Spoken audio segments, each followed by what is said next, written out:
Well, good afternoon and welcome. On behalf of the CEO, Affordability Food and Housing Access Task Force, and the Research and Planning Group for California Community Colleges, I'm so glad you're joining us for today's webinar. We'll be highlighting the findings from our newly released study, Real College California: Basic Needs Among California Community College Students in 2025. We're going to wait a couple of seconds until people are coming in and joining us, and so we'll wait a couple of seconds just to allow folks to join us. Thanks for your flexibility.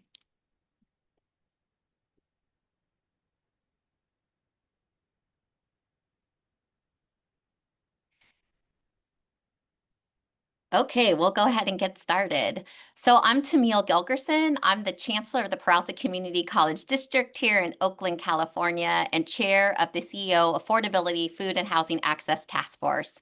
And I'm excited to be here with my colleagues from the RP Group, Dr. Katie Brohan and Alyssa Wynn, two incredible researchers and thought partners who co-authored this report. Their leadership, flexibility, and commitment made this work possible. As we get started today, I want to encourage you to use the Q&A function throughout the session. We'll try to respond as we go, and if there's time at the end, we'll answer some live questions.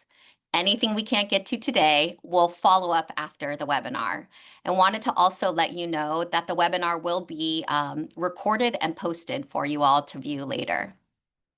We know that California's 116 community colleges serve 2.1 million students, and nearly 70% whom are students of color. Their success is tied directly to the success of our state, whether that's fueling the workforce, strengthening regional economies, or addressing the persistent gaps in opportunity and income across communities.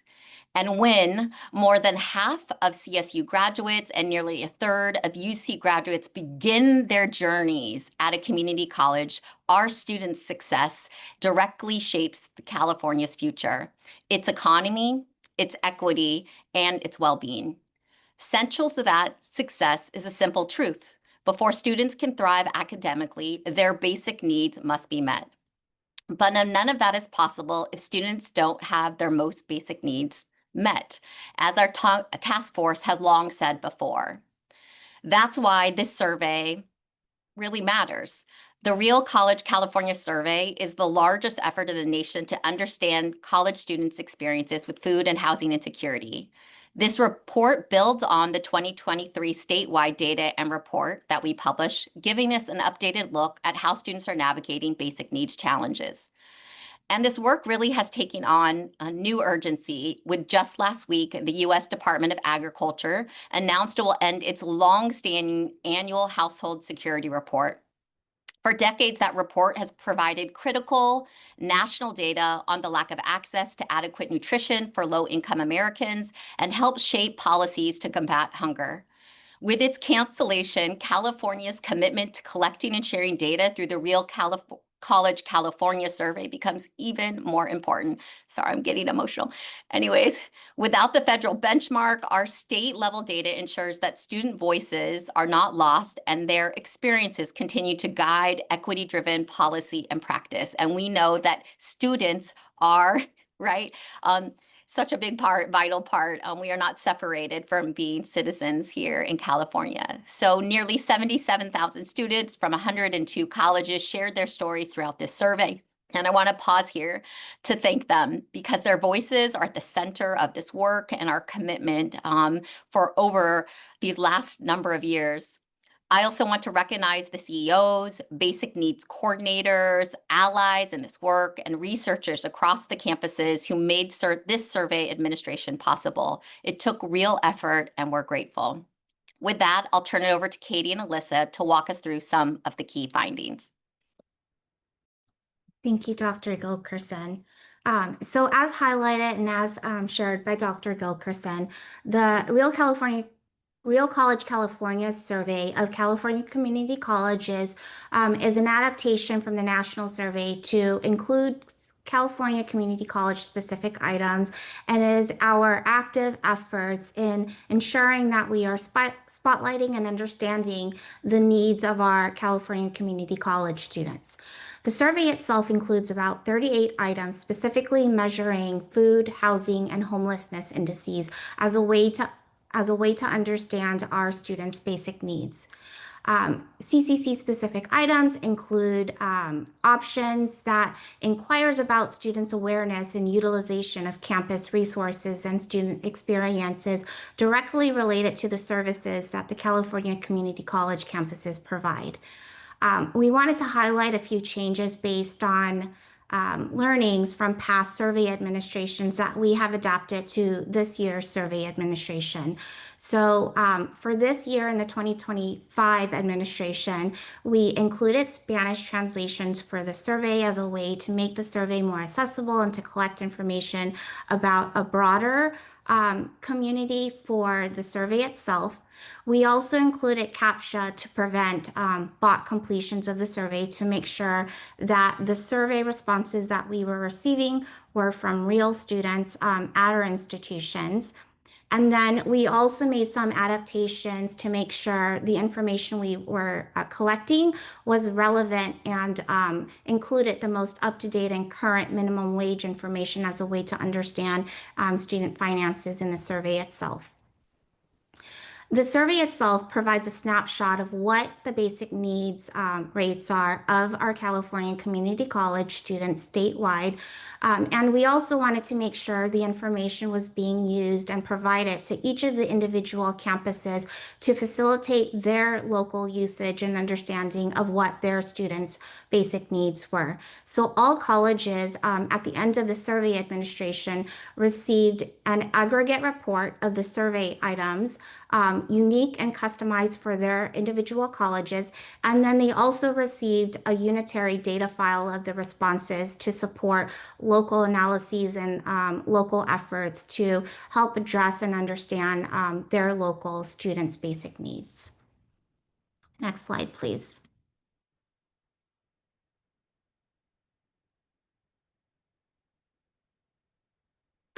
So the survey itself received on average about 758 respondents per college.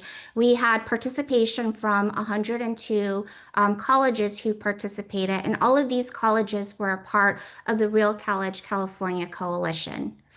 When we take a look at the respondent characteristics in this year's survey administration in 2025, the sample characteristics and the respondent characteristics look very similar to what we saw in the 2023 survey administration, with a few notable changes in terms of sample characteristics.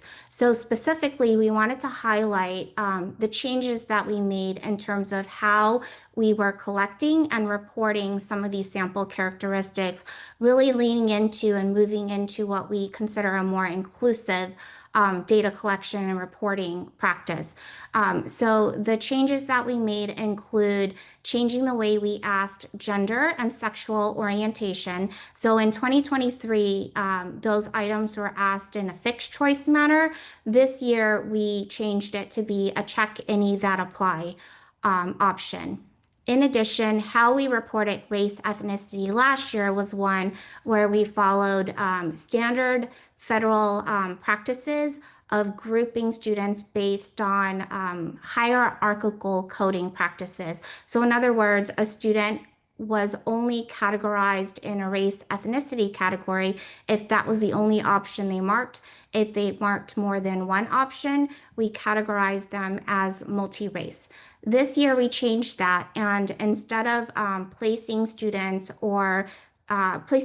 into one category, if they marked any of the race ethnicity categories, those numbers are reflected in these percentages as a way to ensure that we were reflecting back all of the different ways that our students identified themselves. So really trying to sort of walk the talk in terms of more inclusive data reporting and collection practices. So you'll see here, for example, in 2025, the rates of African American or Black students who responded to the survey is 11%, whereas in 2023, it was 8%. And so the increases that you'll see in the comparisons of 2025 and 2023 are reflecting sort of that more inclusive data reporting approach. And all in all, in the method of administration, this survey was really being distributed via what we call convenience sampling. So the survey went out to all of the institutions who were identified and participating in the Real California College Coalition. And so we really just wanted to make sure we were able to sort of provide a snapshot of what the basic needs security rates were across the state among these participating colleges.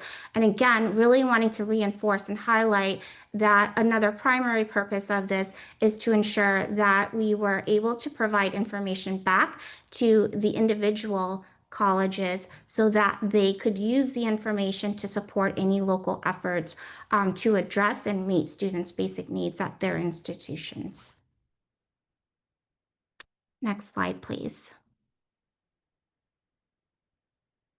So, oh, thank you. So 2 out of 3 students in the 2025 survey reported experiencing at least one basic needs insecurity. So let that sit. So this is very similar to what we saw in the 2023 survey administration, where 2 out of 3 of our students have reported some form of basic needs insecurity, really highlighting and I think marking for us that our students have these specific needs that need to be met in order for them to be able to feel like they can even pursue their education. Next slide, please. So what do we mean when we say basic needs and security? So basic needs and security, this idea of basic needs and security really varies over time, such that a student might experience housing insecurity during one semester or one period and food insecurity the next, or both at the same time. Some students, for example, may also be experiencing housing insecurity during the summer, but then be homeless during the winter. So given the temporality of basic needs among people, the definitions and the forms of basic needs that we report and is specifically used in this assessment looks at food insecurity over a 30-day period, assessing the extent to which students have limited or uncertain availability of nutritionally adequate food sources or the ability to acquire such food in a socially acceptable manner. For housing indices, housing and homelessness, these items are assessed over a 12-month period, and they assess the extent to which students experience a broad set of challenges, such as the ability to pay for utilities or the need to move frequently. And then homelessness really tries to assess the extent to which a person doesn't have a stable place to live over an extended period of time. Next slide, please. So honing into the overall basic needs of our students, we find that 46% of our students are food insecure. 58% of our students report that they are housing insecure. And 20% of our students have experienced some form of homelessness in the last 12 months of the survey period. Next slide, please. So if we compare these rates of basic needs and security reported in this year relative to the last collection period in 2023, we do see some slight decreases. So we find that the overall rate has decreased by 1 percentage point. So in this year's survey administration, the overall basic needs and security rate reported by students was 67%, whereas in the last administration in 2023, it was 68%. And then we do see some decreases and reductions in reported basic needs and security specifically related to food, with also just a 1% reduction, 1 percentage point reduction in 2025 relative to 2023. No changes in the overall rates for housing insecurity. and then a 4 percentage point reduction in reported homelessness by our students in 2025. So while the aggregate in these statewide figures show little to no change, there are some notable changes when we looked at the information college by college, possibly reflecting a combination of factors such as shifts in community resources and supports to students that are either provided by the communities and or the college itself. And again, so I just want to stress this is why it was so important as part of this work. We not only provided sort of the statewide snapshot, but also providing the individual colleges with their own data so that they are tracking, collecting, and using the information in ways that can best aid their local efforts for supporting and meeting students' basic needs. Next slide, please. So if we hone into each of the basic needs insecurity indices to try to understand in what ways our students were experiencing insecurities related to food, housing, and homelessness, we find that the top three most reported forms of food insecurity among those who reported being food insecure in the last 30 days were around worrying about whether their food would run out before they could buy more. So over half of our students who reported being food insecure, that was one of their top sort of concerns and ways that they were experiencing food insecurity. The next top item was couldn't afford to eat balanced meals. And then 35% reported that they ate less than they should because there just wasn't enough money for food. Next slide, please. So among our students who reported being housing insecure, the top three most reported experiences of the ways that they were housing insecure came in the form of needing to borrow money from friends and family to help pay bills and utilities, followed by not being able to pay the full amount of rent and mortgage. And then about a third couldn't pay the full amount of their utilities. So for many of our students, the inability to be able to pay for their housing cost was one of the ways that they were housing insecure in this respondent pool. Next slide, please. And for students experiencing homelessness, the top three forms of homelessness that students experienced were very similar to what we saw in the last survey administration in 2023, where homelessness showed up and was experienced by way of students temporarily living with relatives, friends, or couch surfing. A proportion of students self-identified as experiencing homelessness in the last 12 months. And then the other top experience of homelessness was by way of living in a closed area or space with a roof, but not meant for human habitation. Next slide, please. So now I'm going to hand it to Dr. Brohan to share and dig into some of these basic needs and security rates by the various demographic groups. Thanks. Okay, so like Alyssa mentioned, we're going to dig into some group differences in these rates in 2025, and then we'll do some comparisons to what we were seeing in 2023.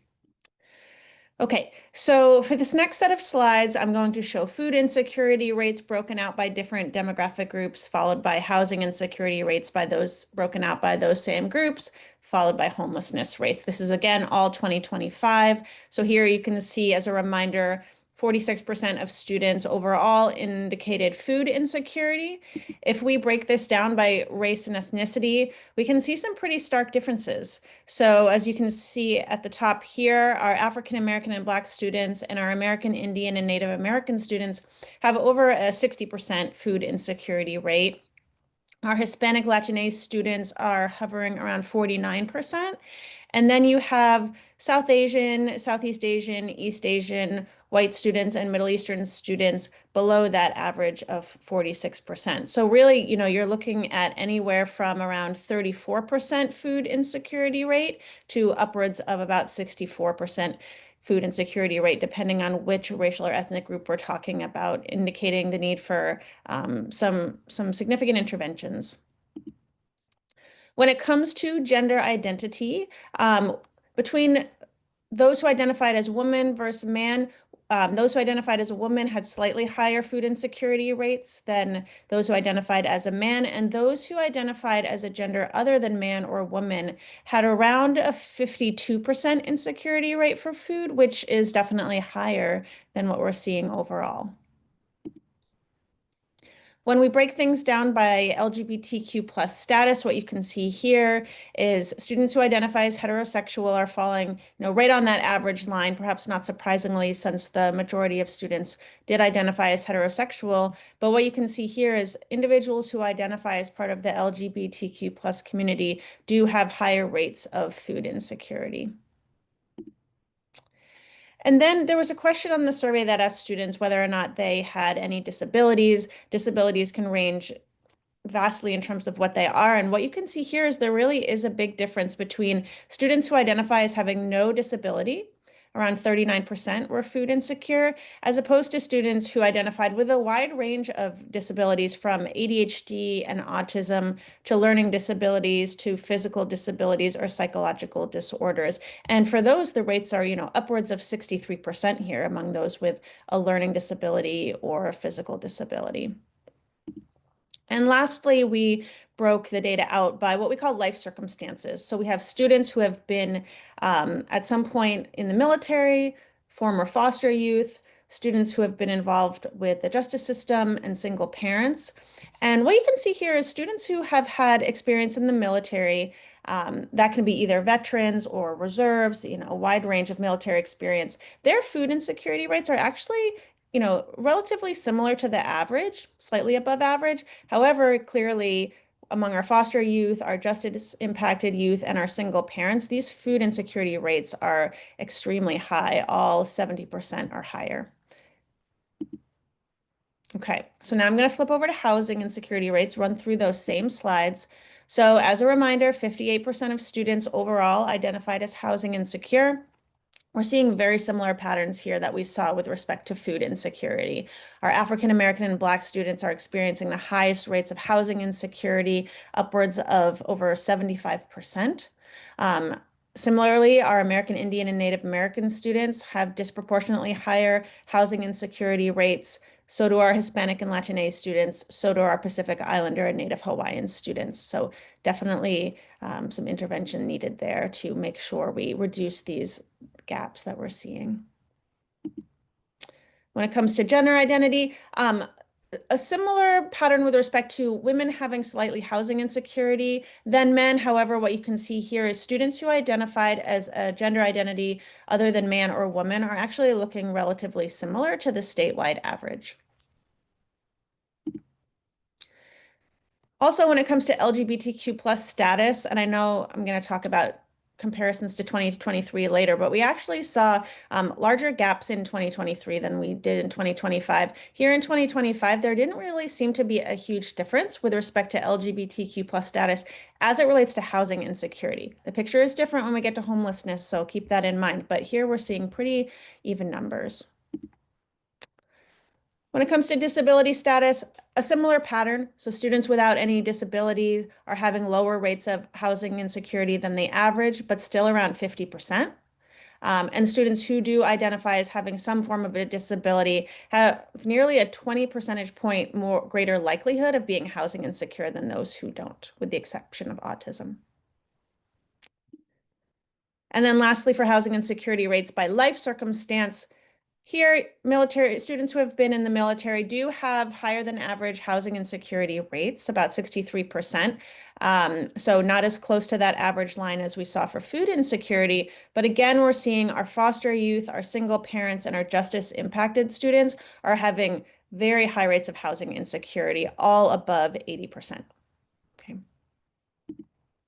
And now going on to homelessness rates. So as a reminder, again, statewide homelessness rate was 20% in 2025. Again, we are seeing that our African American and Black students are having higher rates of homelessness than any other racial or ethnic group. Here you do see that our Hispanic and Latinx students are actually have lower homelessness rates than the average, and even lower than our white students. But we're still talking about upwards of 18% of Hispanic and Latinx students identifying as homeless. When it comes to gender identity, so this one, if you remember from the previous slide on housing insecurity, women had a higher likelihood of housing insecurity than those who identified as a man. Here we're seeing the flip. Students who identify as a man or a gender identity other than man or woman are having higher homelessness rates than students who identify as a woman. Okay. When it comes to LGBTQ plus status, we are definitely seeing higher rates of homelessness among our LGBTQ plus students than we are among students who identify as heterosexual, with gay and lesbian students having homelessness rates above 25%. Again, with disability status, it's that same pattern here. Students without disabilities have approximately a 15% homelessness rate, and students who identify with a wide range of disabilities have upwards of 35% homelessness rates. Those with physical disabilities, our students with physical disabilities, have about a 35% chance of identifying as homeless. Okay. And lastly, by life circumstance. So again, as a reminder, when it comes to food insecurity and housing insecurity, our students who have been in the military, we're looking a lot closer to our average rate. However, when it comes to homelessness, military students are having about a 28% rate of homelessness. Single parents also are having, about 29% rate of homelessness. And then our foster youth and our justice impacted youth are having significantly higher rates of homelessness. With our justice impacted youth, more than 50% are identifying as homeless. Okay, so now I'm going to do some of those comparisons between 2023 and 2025. Of course, there is the caveat, this is not the exact same sample. We actually had a much larger sample in 2025, but with such a large sample at both time points, I think last in 2023 was around 67,000 students, and now we're about 77,000 students. We definitely can draw some comparisons here. So let's start out with food insecurity. Again, the rate in 2025 was 46%. So we're breaking this down by different groups. So we have over here, you can see part-time versus full-time students. The darker bars, the navy blue bars are 2025, the teal bars are 2023. So what you can see here is among full-time students, we did see a slight decrease in food insecurity rates. With a slight increase actually among our part-time students. They went up by 1% and our full-time students went down by 2%. I do want to highlight something as I go through all of these slides. There are going to be instances where you look across the two groups. For example, students who have been in the military and students who haven't been in the military. And you might say to yourself, well, the average of those two things does not equal the average you're seeing at the bottom, right? So here, the average of students who've been in the military is 47%, and who haven't is 47%. And you say, hey, well, the average of that is not 46%. That is correct. There's always going to be a sample of students who don't answer that question at all. And so this is not the full sample, right? And so the averages aren't going to be entirely the average of those two numbers. I just want to point that out for the data geeks in the back, right? So let's look at foster youth. So we saw on the previous slide, our foster youth are having very high rates of food insecurity. In 2025, 73% of our foster youth were identifying as food insecure.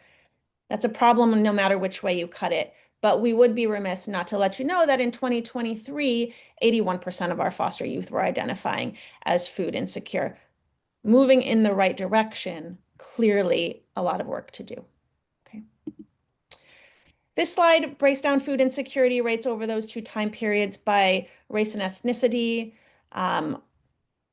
This is another example where, for example, our American Indian and Alaska Native students in 2025, their food insecurity rate was 62%. This is down from 67% in 2023. That is definitely trending in the right direction. However, this is still incredibly high, unacceptably high. It is still much higher than students of other racial or ethnic groups. So I just want to point that out. There's lots of ways of looking at this data. It is important to highlight when trends are moving in the right direction, but also that there's still a lot of work to do. Okay. Okay. Now we're moving on to housing insecurity. Again, as a reminder, the average across all students in 2025 was 58%. So here you saw with part-time students really wasn't much change over the years. Our full-time students did decrease their housing insecurity by 1 percentage point. Among students who have not been in the military, perhaps not surprising, the average was 58% at both time points. That's what we were seeing on the earlier slides. Among students who have been in the military, so we saw in the previous slides that students who've been in the military had a 63% housing insecurity rate in 2025. That's higher than their non-military peers. However, it is important to note that back in 2023, 76% of students who had been in the military identified as housing insecure. So we are seeing a huge decrease here between 2023 and 2025. Is there work to do? Most definitely, but it is important to point that out. Then here what you can see is both among foster youth and non-foster youth, we're actually not seeing much change. So our foster youth at both time points still had significantly higher rates of housing insecurity than their non-foster youth peers. And then we've got housing insecurity as a factor of race and ethnicity. So here we can see that, again, as a reminder, housing insecurity remained flat overall, 58% between 2023 and 2025. However, we did see some decreases among our African American and Black students. Among our African American and Black students, the rate went up by 3 percentage points. Similarly, for our American Indian and Alaska Native students, the rate went up. So not only are rates already higher for these two student groups, the insecurity rates are increasing, right? As opposed to other student groups that you see, for example, our Hispanic Latinx students, well, they went up by 2 percentage points. But if you look at a group, for example, let's see, like our East Asian students, they saw a pretty large decrease from 47% housing insecurity in 2023 to 41% in 2025. So there really are some substantial differences between racial and ethnic groups. All right, now moving over to homelessness. Just as a reminder, the average across the whole sample was 20%. Here you can see that there wasn't a big change between part-time students in 2023 versus 2025, but you did see that in 2023, 27% of full-time students identified as homeless compared to 21% in 2025. So there was a pretty significant decrease among our full-time students. And just as a reminder here, the 2023 statewide average was 24%. So we saw a 4% decrease statewide, just for context. Now, among our students who had never been in the military, you saw a similar decrease, 3 percentage points from 22% to 19%. That kind of mirrors that statewide trend. Among students who have been in the military, 57% of students who identified as being in the military in 2023 identified as being homeless. This year, 29% did. Now, this 29%, as you can see, is still a lot higher than the 20% average, but we can't ignore this big decrease that we're seeing here. Okay. Decrease in the positive direction. Among our non-foster youth, similarly, we saw a 3 percentage point decrease in homelessness. Okay, so that's mirroring what we saw statewide. Among our foster youth, in 2023, 68% of foster youth identified as being homeless. In 2025, 47% of foster youth identified as being homeless. This is the same story. We are seeing significant decreases. However, this 47% is still more than double the statewide average. It's nearly half of students who have been in the foster system at some point identifying as homeless. So still a lot of work to do, but definitely trending in that right direction. And lastly, when it comes to breaking out homelessness rates by race and ethnicity, so what we can see here is among our African American and Black students, 5 percentage point fewer African American and Black students identifying as homeless in 2025 relative to 2023. A big decrease in the proportion of American Indian and Alaska Native students identifying as homeless in 2025 relative to 2023. Similarly, our South Asian students, we saw a big decrease in homelessness.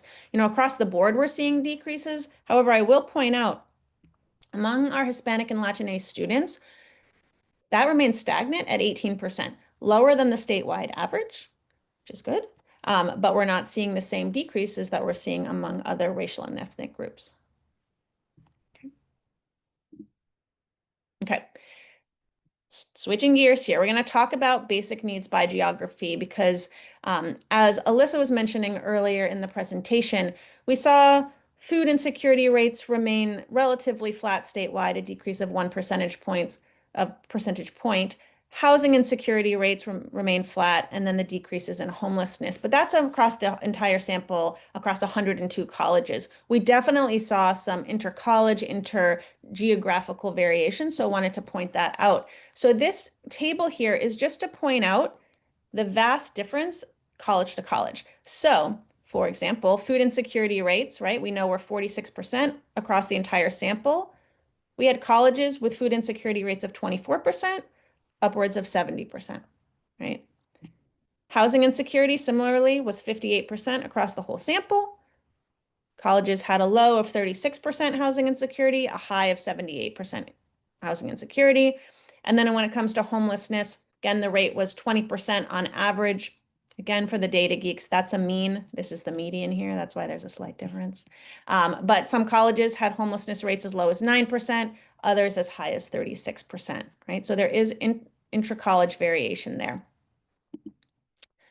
So I wanted just to show some differences by region across the state, breaking it out into regions A through G, which you can see here outlined, okay?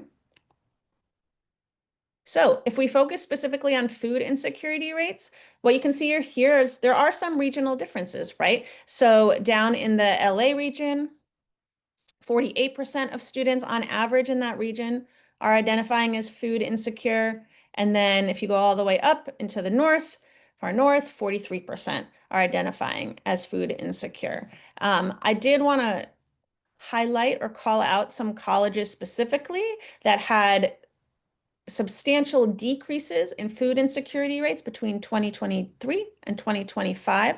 So Berkeley City College, Cabrillo College, City College of San Francisco, and Antelope Valley really had some large decreases in food insecurity rates between these two time periods. Then we look at housing insecurity rates. Similarly, you're seeing some regional differences here. Over in the Inland Empire, you have housing insecurity rates around 60%. Also Central Valley around 60%. And then again, in the far north, you're seeing rates of housing insecurity around 55%. Not a huge gap, a low of 55, a high of 60. The average is 58. But again, calling out that intra-college variation. Again, the colleges that really showed some marked decreases in housing insecurity rates were Berkeley City College, Cabrillo College, City College of San Francisco, and LA Harbor College. And I did want to point out, I think Alyssa is going to put it in the chat, but there's a webinar tomorrow that highlights the good work being done in the LA region specifically to housing, as it relates to housing insecurity and the partnerships that they have facilitated to help with this. So hopefully folks who are on this webinar today will join that. I know I am really eager to see what's going on down in LA. And then when it comes to homelessness rates, overall, if you break it out by region, you're not seeing a huge difference. Rates up in the far north of about 18% in 2025. You can see up here. Down in the San Diego region, around 21%. So there's not a huge variation regionally in terms of homelessness. But again, on that shout out list, Berkeley City College showed a pretty marked decrease in homelessness rates. So did Cabrillo, so did City College of San Francisco. You've heard those three colleges come up on all three slides.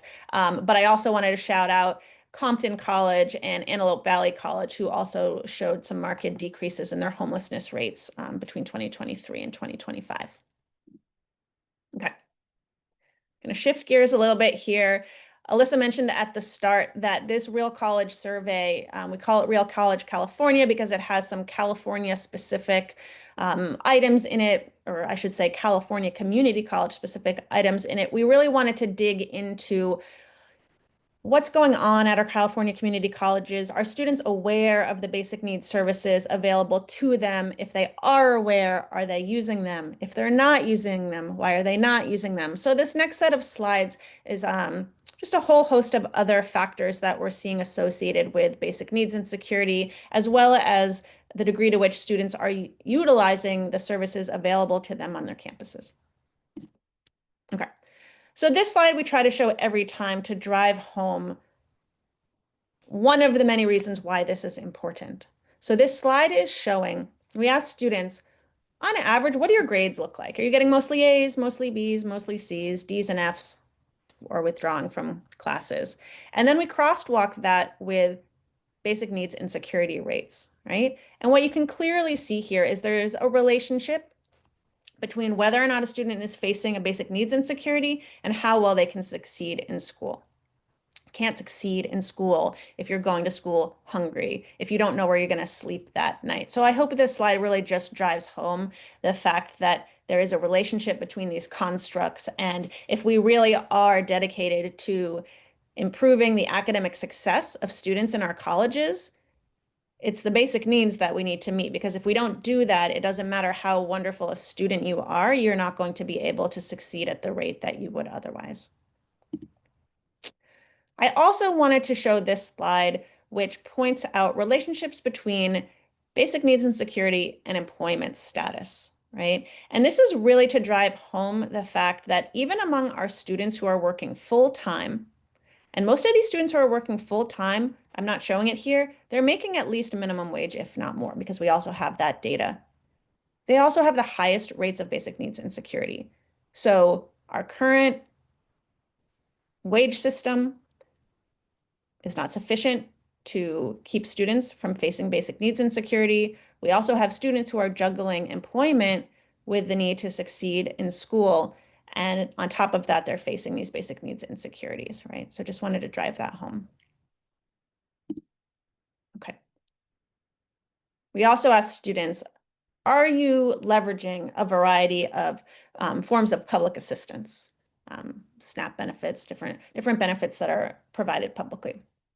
What you can see here is that even among those who are leveraging public assistance, they're still facing high rates of insecurity, right? And so this, like for example, at the bottom, this darkmost bar is our 2025 bar. You can see here that 32% of those who are leveraging public assistance face some form of insecurity, right?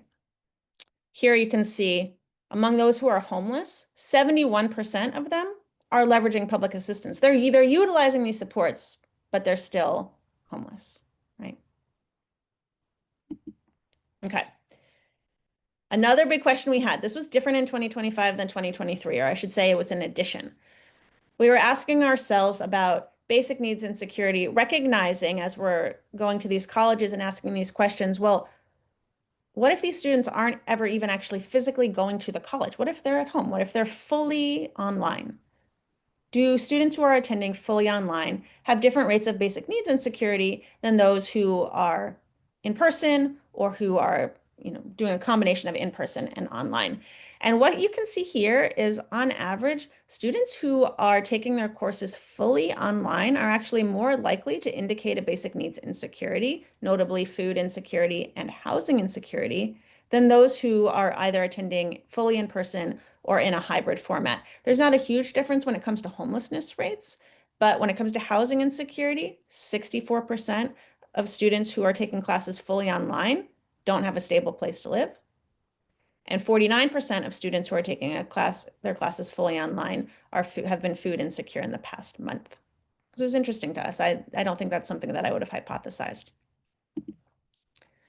But we also wanted to know, are students leveraging the supports that are available to them, recognizing that the majority of the supports that are available to students are on campus, right? So you have students who are never even coming to campus. So we're thinking, are they even accessing these?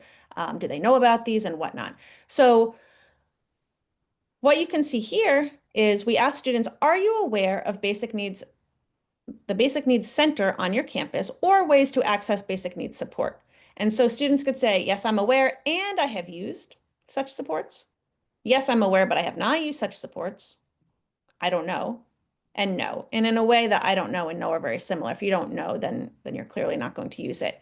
And so what you can see here is among students who are taking a combination of in-person and online classes, over a quarter of them knew about the Basic Needs Center on campus and had used it. Or I should say basic needs support. Not every campus has a dedicated basic needs centers, but campus supports for a student basic need. An additional 40% knew about it but had not used such supports. Then if you also break it out into students who are taking their classes fully online versus fully in person, what you can see here is students who are coming on campus at least some of the time, so that's either all in-person classes or a combo, are much more likely to say, yes, they're aware and they have used such services, right? And if you think back to that previous slide that showed that our students who are taking classes fully online are more likely to indicate food insecurity and housing insecurity, this indicates an area of opportunity because our students who are taking online classes either aren't using them, like don't know about them or aren't using them, aren't sure of them, yet they also are having the highest rates of need. So, and this next slide, I think this is my last, is asking students if in this, let me just go back to this previous slide for 1 second. So you had students who said, yes, I'm aware of the supports and I've used them, right? So this next slide is showing among those who did answer, yes, I'm aware and I've used them, we asked, okay, well, how much do you rely on them? How much are you relying on your college to provide you with the basic needs that you need? And so the darker blue bars are they're relying on their college entirely. The medium blue bars are somewhat, and the light teal bars are not very much or not at all. What you can see here is for students who are leveraging basic needs at their college, 54% rely entirely on their college for childcare and 26% somewhat, right? You can see here, that's a little typo. So it should say public benefit application support. 40% of students who are relying on the Basic Needs Center at their college rely entirely on their college for public benefit application support, right? When we look at mental health, 31% of students are relying entirely on their college when it comes to their mental health supports if they're accessing basic needs support at their college, and 49% are somewhat relying on their college, speaking to the need that, or the importance of the role that these basic needs supports and centers play on campuses. Last one. Among students in that 2 slides ago who said they knew about campus supports, but they didn't leverage them. Well, we asked them why, right? And 48% said I didn't need those basic needs support, and that's valid. But we also had over a quarter of students saying they did not think they were eligible for supports. 22% knew the college provided supports, but didn't know how to access them. 20% were embarrassed or uncomfortable seeking help. 10% said the hours of operation were inconvenient, and then 7% said they didn't know it existed, which kind of lies in contrast to what they said on the previous question. But there really is room for growth here when it comes to making sure students are fully aware of what is being offered and ensuring that students understand what the eligibility requirements are to access those services. Okay, I'm going to turn it back over to Dr. Gilkerson, who's going to talk about opportunities. Well, thank you both. We really are at a pivotal moment, both in the state and the nation. While we no longer in the height of the pandemic, its ripple effects remain, and they collide with record housing costs, persistent inflation in food and basic goods, and continued debates about the role of higher education, equity, and access in our society. Amid all of this, I'm deeply grateful to the students who nevertheless persist and the faculty, classified professionals, and administrators who continue to show up every day for our students. Their commitment to understanding and supporting students through these challenges is nothing short of inspiring. As noted earlier, this survey is a snapshot in time, excuse the lights, an honest reflection of student experiences across the 102 participating colleges. And while the statewide data shows a slight decline in homelessness among students, many of the other indices remain relatively unchanged. And I know, certainly having been in this work, it can feel discouraging as if we aren't making progress. But as Alyssa pointed out, there are meaningful differences when we look more closely at individual colleges. That matters because I've seen firsthand the relentless on-the-ground efforts taking place across our campuses. These efforts, whether food pantries, housing support, or outreach programs, are making a real difference in students' lives, even if it isn't always fully captured in statewide numbers. So I'm grateful that the Real College California Coalition and our partners will continue to study these findings and highlight the practices that are working. By learning from each other about what's happening on our campuses, we can continue building momentum towards solutions that truly support students. And really, however, right, we have to sit in this moment again that, again, our data says that too many students experience basic needs insecurities with stark disparities across race, income, and life circumstances. And now with the USDA's ending its National Household Food Security Report, California's role in documenting and addressing student basic needs is even more critical. Our students cannot afford for their struggles to be invisible. So we really are encouraging our colleges to use their data and really understand what's going on the ground. So as I begin to outline the areas of opportunity, you may see some consistency with our 2023 report recommendations, right? Because the work continues, and we must also double down on the charge before us to ensure every student has the foundation they need, not only to persist in college, but to thrive. So opportunity area 1 you see here, and what we see in the data is that certain groups of students like foster youth, single parents, justice impacted students, and others experience basic needs insecurity at much higher rates. That means we can't take a one-size-fits-all approach. Colleges have to prioritize these populations and design outreach that really meets them where they are, whether that's within dedicated housing support, expanded mental health resources, or more flexible financial aid. And importantly, we should be learning from other campuses where these interventions are working so we can scale proven solutions across the system. Next opportunity.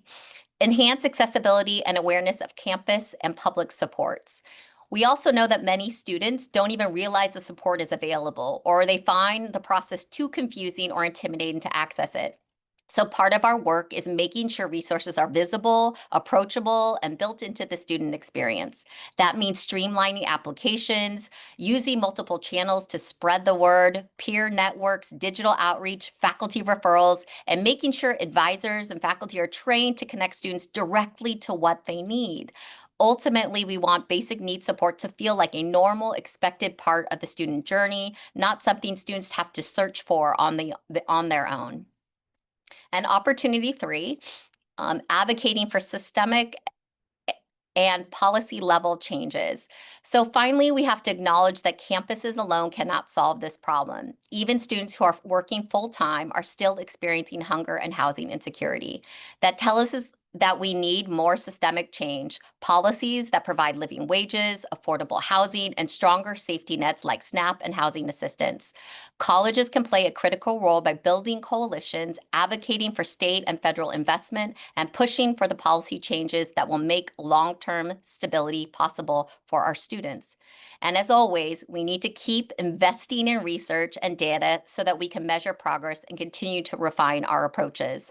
And I really want to thank everyone who's participated in the chat questions, giving us ideas about how we can continue to refine and develop this survey, and really just I'm just grateful, right, again, for the student voices and the coordinators and everybody on the ground who helped our students give us this opportunity.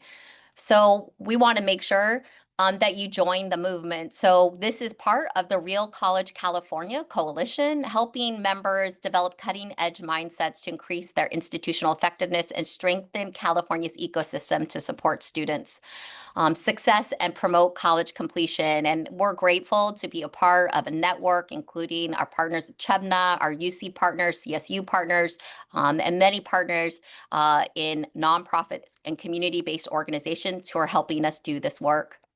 Additionally, we have coming up our 2025 Basic Needs Summit, Sustaining Hope, Meeting Students in Uncertain Times, and it's Friday, December 5th. At Napa Valley College in Napa, California. So I hope you'll join us. Registration is open today, and certainly some of that work will, the report findings in this work will allow practitioners to be getting together to have these conversations, and certainly want to put a shout out for the CHEBNA Summit happening in February in Sacramento, California, and we're hoping to see many folks there. I'd be remiss in the last couple of minutes not to make acknowledgments. We certainly want to thank, as always, the RP Group and the Community College League of California, which supports the CEO Affordability, Food, and Housing Access Task Force, but want to give a shout out and real gratitude to our state chancellor, Sonia Christian, of the California Community Colleges and the staff there for helping support this survey administration and knowing how important it is that we continue to get the data, and to the Mickelson 20mm Foundation for the incredible support that they've given to both our summit and to the work of the coalition and elevating the voices of students. And lastly, I want to just say I stand here on behalf of a group of dedicated CEOs, trustees, community-based partners, partners from the Chancellor's Office, and others who serve on the CEO Affordability, Food, and Housing Access Task Force. It's an honor and privilege to serve alongside them in this work that we are doing across this state on behalf of students and our community. And want to also give a shout out to our Real College California Advisory Committee. So next slide. We've expanded our network so that practitioners and folks on the ground are really informing the praxis that's going on for Real College California, regional convenings, opportunities to get together, to network, and these voices and folks are helping build the strategy. And so just want to say thank you so much to this network of support. We cannot do this work alone. It belongs with all of us. And so now I'll just continue to say thank you to you all. We've put our email, our contact information for questions. We try to get through most of the Q&A while we can. We know we have a hard stop at 1:00 p.m. and want to honor that. We will be posting, as people have asked, a recording of the session with links as well to the report. And we'll be following up with FAQs and questions that we receive with some answers about the survey report. So please feel free to, again, reach out to any of us on this webinar, and we'd be happy to answer your questions. Thank you again for your support for our students. Thank you for your interest and being here today.